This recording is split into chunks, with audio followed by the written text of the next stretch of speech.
हात होते महाराष्ट्र आणि मुस्लिम. तर किल्ल्यात एक मस्जिद होती, आतमध्ये गणपतीचा मंदिर होता, मुलांसाठी शाळा वगैरे, बाजारपेठ सगळं म्हणजे गाव होतं आतमध्ये. आता सध्या कुठे लोक किल्ल्यात राहतात नाही, सगळे निघून गेले. का गेले बरोबर? कोणी त्या लोकांना किल्ल्यातून बेरोजगारीमुळे ते लोक नंतर कंटाळून किल्ला सोडून बाहेर. शेवट आता 1972ला 5-6 घरांची फॅमिली राहत होती, 72ला ते लोक पण निघाले.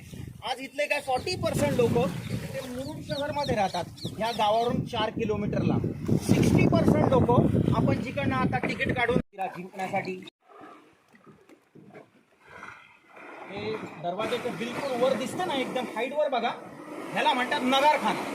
कोणी शत्रू किल्ल्यावर हल्ला करायला येत आहे, कोणी शत्रू युद्धाची तयारी करायची आहे, कसं लोकांना कळवायचं, कसं सावधान करायचं. तर इथे नगारे वाजवायचे, इथे नगारा वाजवायचे, खास नगारा वाजवायची जागा आहे नगारखाना. या कोणाला फोटोज वगैरे काढायचं, मेन गेटचे फोटोज काढा.